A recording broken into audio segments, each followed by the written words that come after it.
Hello viewers, अस्सलाम वालेकुम। C sharp के कंप्लीट कोर्स में खुशामदीद। इस वीडियो में मैं आपको सी शार्प में व्हाइल लूप के बारे में सिखाऊंगा। तो चलिए शुरू करते हैं। लूप के बारे में ऑलरेडी मैं आपको बता चुका हूं कि लूप हम यूज करते हैं रिपीटेशन के लिए। तो इससे पिछली वीडियो में हमने फॉर लूप के बारे में डिस्कस किया था। अब हम व्हाइल लूप को डिस्कस करते हैं। C sharp provide the while loop to repeatedly execute a block of code as long as the specified condition returns false।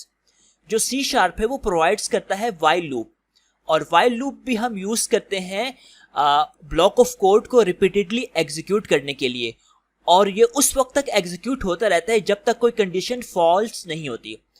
सही, जैसे ही कोई कंडीशन फॉल्स होगी तो इसकी जो लूप की जो एग्जीक्यूशन होगी वो स्टॉप हो जाएगी।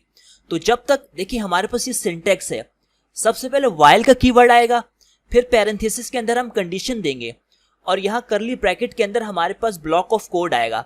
जब तक कंडीशन ट्रू है तो ये जो ब्रैकेट के अंदर जो कोड है वो एग्जीक्यूट होता रहेगा, और जैसे कंडीशन फॉल्स होगी तो इस जो लूप की जो एग्जीक्यूशन है वो टर्मिनेट हो जाएगी, यानी स्टॉप हो जाएगी।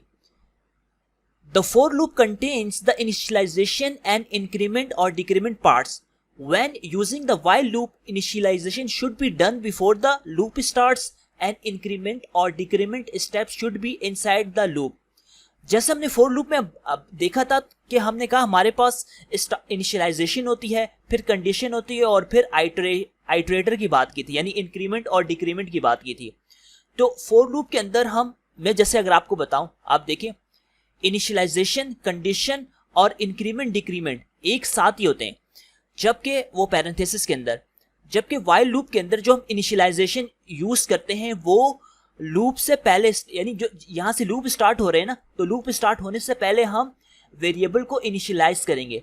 तो इनिशियलाइजेशन पार्ट लूप स्टार्ट होने से पहले होगा, और उसके साथ साथ जो हम इंक्रीमेंट करेंगे या डिक्रीमेंट करेंगे वो लूप के अंदर ही होगा। तो जैसे यहाँ पे एग्जाम्पल आप देखें, int i is equal to 0, तो ये हमारे पास इनिशियलाइजेशन है, यानी i की वैल्यू हम 0 से स्टार्ट कर रहे हैं। कंडीशन क्या दे रहे हैं कि i की वैल्यू 10 से क्या होनी चाहिए, लेस होनी चाहिए, यानी जब तक i की वैल्यू 10 से कम नहीं हो रही तो ये हमारे पास जो while के अंदर, while के जो लूप के अंदर जो हमारे पास जो स्टेटमेंट्स है वो, यानी जो कोड है वो एग्जीक्यूट होता रहे, और यहाँ पे इंक्रीमेंट होता रहेगा, यानी i 0 is less than 10, yes condition is true, तो यहाँ पे जो है i की वैल्यू प्रिंट हो जाएगी, फिर इंक्रीमेंट हो जाएगा, फिर i की वैल्यू 1 हो जाएगी, 1 is less than 10, condition true, फिर यहाँ पे ये स्टेटमेंट एग्जीक्यूट हो जाएगा, फिर इंक्रीमेंट हो जाएगा, i की वैल्यू इस तरीके से 2 हो जाएगी, फिर 3 4 5 6 7 8 9। जैसे i की वैल्यू 10 पहुंचेगी तो कंडीशन फॉल्स हो जाएगी, तो ये लूप क्या हो जाएगा, टर्मिनेट हो जाएगा। Ensure that the conditional expression evaluates to false or exit from the while loop or some condition to avoid an infinite loop।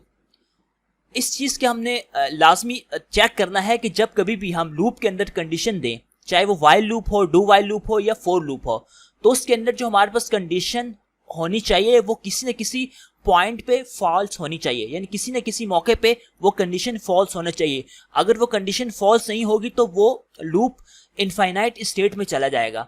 तो आप यहाँ पे एग्जाम्पल देखें कि हमारे पास यहाँ पे देखो i इज इक्वल टू 0, और यहाँ पे हमने कंडीशन क्या दी है कि i की वैल्यू ग्रेटर देन 0 होनी चाहिए। तो देखिए यहाँ पे कंडीशन फॉल्स नहीं हो रही, हर बार 1 इंक्रीमेंट होता जाएगा जो 0 से बड़ा है, फिर 1 इंक्रीमेंट हो जाएगा जो 0 से बड़ा है। तो इसमें मतलब कंडीशन हमने ऐसी दी है कि वहां यहाँ पे कोई मतलब कंडीशन फॉल्स ही नहीं हो रही, हर बार कंडीशन ट्रू होगी।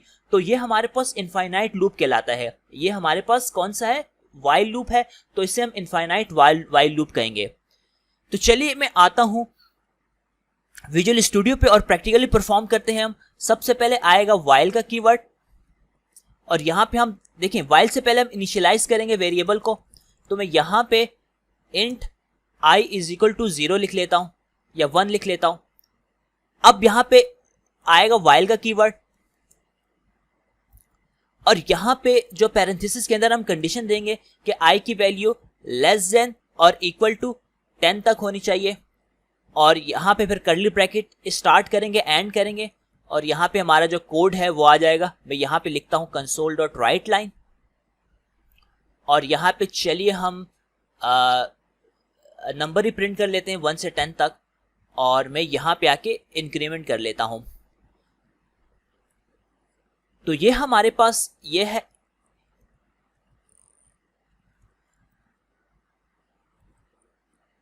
यह है इनिशियलाइजेशन। यहां पे कंडीशन होगी और ये हमारे पास इंक्रीमेंट है। सही है। अब इस प्रोग्राम को हम करते हैं एग्जीक्यूट और इसका आउटपुट आप देखें तो आप देख सकते हैं कि 1 से लेकर 10 तक वैल्यू प्रिंट हो गई है। आगे बढ़ते हैं। अब हम एक प्रोग्राम बनाते हैं with the help of while loop. वो प्रोग्राम क्या होगा?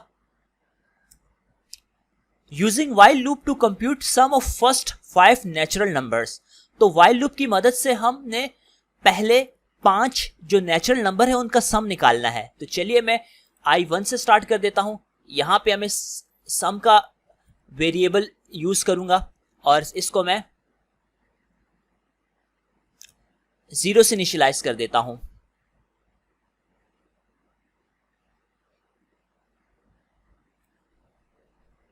और यहां पे मुझे फर्स्ट 5 नेचुरल नंबर का सम चाहिए तो मैं कंडीशन में यहां पे 5 लिख देता हूं। यहां पे एक कंडीशन दूंगा मैं, sum is equal to sum plus i. इसको हम इस तरीके से भी लिख सकते हैं, sum plus is equal to i. तो ये हमारे पास यहां पे एक कंडीशन आ गई है और यहां पे मैं सम को प्रिंट कर दूंगा। तो sum of first 5 natural number is,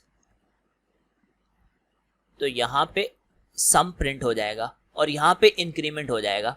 चलिए इस प्रोग्राम को हम एग्जीक्यूट करते हैं। तो देखिए इनका सम 15 आ गया है। तो इस स्टेटमेंट को मैं यहां से कट करके मैं इसको बाहर प्रिंट कर देता हूं क्योंकि ये रिपीट हो रहा है। तो इसको मैं यहां पे प्रिंट कर देता हूं।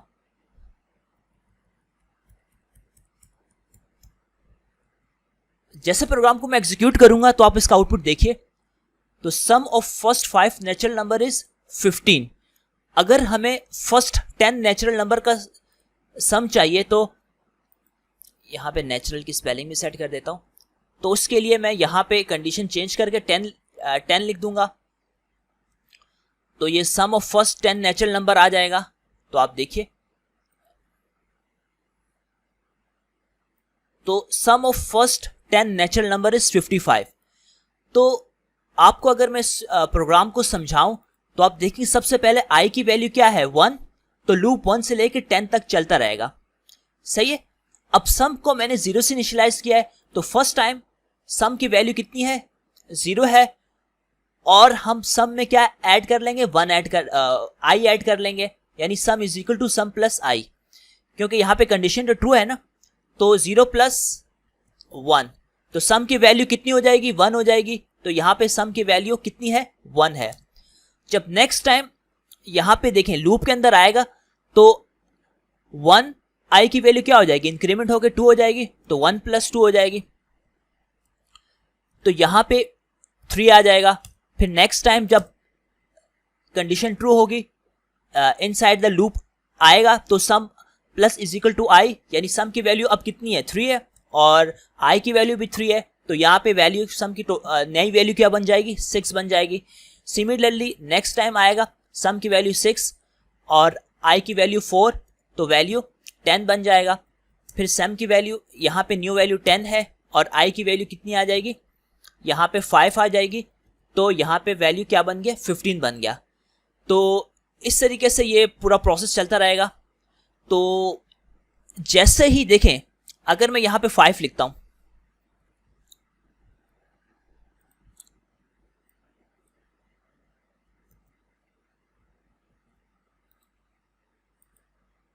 तो देखिए सम ऑफ फर्स्ट 5 नेचुरल नंबर कितना है 15 है, आप यहां पे देख सकते हैं। और जैसे ही यहां पे जो i की वैल्यू होगी वो 6 होगी तो कंडीशन क्या हो जाएगी फॉल्स हो जाएगी। फिर ये जो लाइन है, ये स्टेटमेंट है, ये एग्जीक्यूट हो जाएगी। तो ये हमारे पास था व्हाइल लूप। मुझे उम्मीद है कि आपको ये वीडियो पसंद आई होगी, तो प्लीज मेरे यूट्यूब के चैनल को सब्सक्राइब करें। मिलता हूं नेक्स्ट वीडियो में, अपना ख्याल रखिएगा।